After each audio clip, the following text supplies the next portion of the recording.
வணக்கம் நண்பர்களே, இது உங்கள் டிஎன்பிஎஸ்சி கிங்ஸ். நம்ம சேனலில் ஆல்ரெடி டைப்ரைட்டிங் பற்றி வீடியோ போட்டிருந்தோம். நிறைய பேர் நிறைய டவுட்ஸ் கேட்டிருந்தீங்க.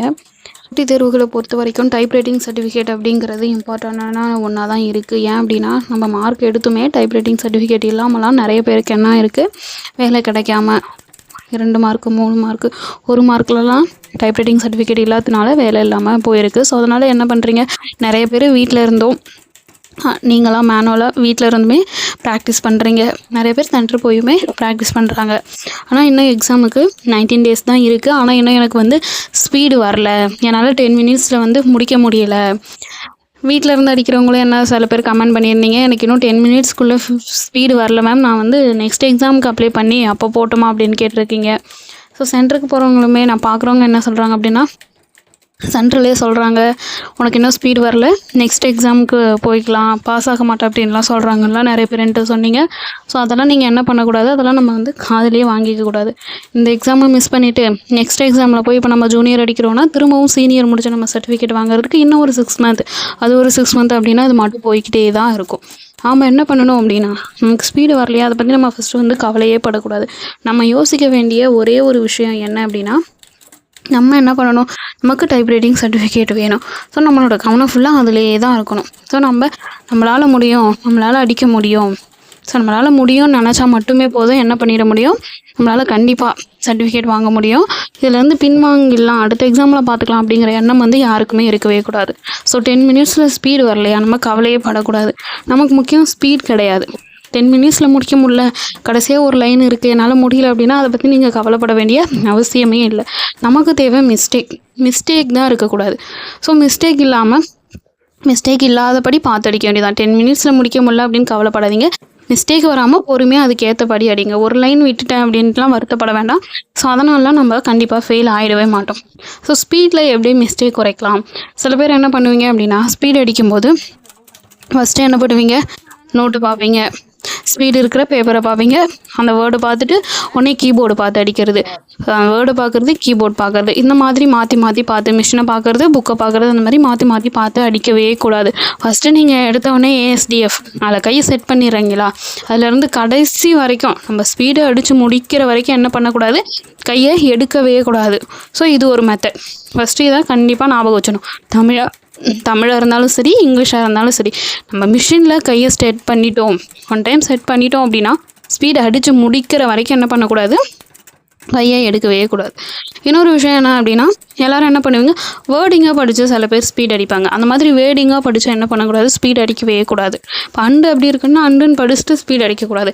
AND அப்படின்னு ஒரு எழுத்தாக படித்து நம்ம ஸ்பீடு அடிக்கும்போது என்ன ஆகும் அப்படின்னா, கண்டிப்பாக என்ன பண்ணலாம், ஸ்பீடை இன்னும் கொஞ்சம் நம்மளால் கண்டிப்பாக இம்ப்ரூவ் பண்ண முடியும். ஸோ இது 2 டிப்ஸையும் மறக்காமல் எல்லோரும் ஃபாலோ பண்ணுங்கள். அது மட்டும் இல்லாமல் ஆல்ரெடி இப்போ என்ன பண்ணிகிட்டு இருப்பீங்க, எல்லோரும் சென்டர் போனாலும் சரி, வீட்டில் இருந்து அடித்தாலும் ஒரு 2 ஸ்பீடு அப்படின்னு சொல்லிட்டு அடிச்சுட்டு இருப்பீங்க. அந்த மெத்தடை நம்ம கண்டிப்பாக மாற்றணும். ஏன்னா 19 days தானே இருக்குது. ஒரு நாளைக்கு ஒரு 2 hours, காலைல 1 hour, ஈவினிங் 1 hour ப்ராக்டிஸ் பண்ணோம் அப்படின்னா கண்டிப்பாக நம்மளால் என்ன பண்ண முடியும், டைப்ரைட்டிங்கில் ஸ்பீடை 10 minutesக்குள்ளே முடிக்க முடியும். ஸ்பீடாக இருந்தாலும் சரி, ஸ்டேட்மெண்ட்டாக இருந்தாலும் சரி, லெட்டராக இருந்தாலும் சரி, நல்லபடியாக நம்மளால் அடிக்க முடியும். என்ன பண்ணணும், குறைஞ்சது காலைல ப்ராக்டிஸ் பண்ணுறீங்களா, ஒரு 3 ஸ்பீடு ஃபஸ்ட்டு தொடர்ந்து அடித்து பாருங்கள். ஸோ உடனே ஸ்பீடு அடித்து பார்க்கணுன்னுட்டு காலைல 1 hour ஃபுல்லாக ஸ்பீடே அடித்து பார்க்குறது, ஈவினிங் போய்ட்டு ஸ்டேட்மெண்ட் லெட்டர் அடித்து பார்க்குறது, திரும்ப காலைல 1 hour ஃபுல்லாக ஸ்பீடு அப்படி அடிக்கவே கூடாது. ஃபஸ்ட்டு என்ன பண்ணணும் அப்படின்னா, 3 ஸ்பீடு அடிக்கிறீங்களா, ஒரு லெட்டர் அடிங்க, ஒரு ஸ்டேட்மெண்ட் அடிங்க, முடிக்கும் போது இன்னொரு ஸ்பீடு அடிங்க. இதே மாதிரியே என்ன பண்ணுங்கள், சாயங்காலம் 1 hour பண்ணுங்கள். ஸோ இந்த மாதிரி பண்ணணும். இதை தொடர்ந்து நான் லெட்ரு வரல லெட்டரே அடிக்கிறேன், ஸ்டேட்மெண்ட் வரல ஸ்டேட்மெண்ட்டே அடிக்கிறேன், ஸ்பீடு வரல ஸ்பீடே அடிக்கிறேன் அப்படின்னா நம்மளால் கண்டிப்பாக முடியாது.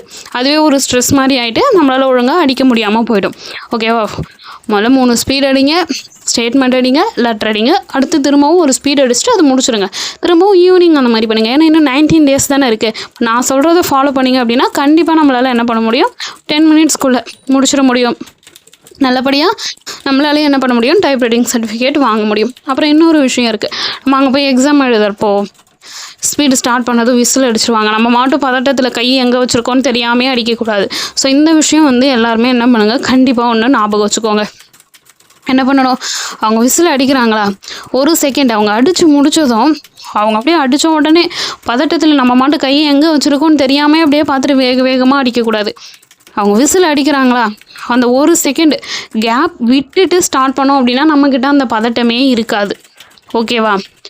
நீங்கள் என்ன பண்ணணும் அப்படின்னா 10 மினிட்ஸ்க்குள்ளே முடிக்கணும், 10 மினிட்ஸ்க்குள்ளே முடிக்கணும், அதெல்லாம் எதையுமே யோசிக்கக்கூடாது. மிஸ்டேக் இல்லாமல் பொறுமையாக நிதானமாக அடித்தா போதும். அப்புறம் இன்னொரு இம்பார்ட்டண்டான விஷயம் என்ன அப்படின்னா, நம்ம என்ன பண்ணணும், எக்ஸசைஸை டெய்லி ஒரு 10 மினிட்ஸ் அல்லது 15 மினிட்ஸ் கண்டிப்பாக ப்ராக்டிஸ் பண்ணணும்.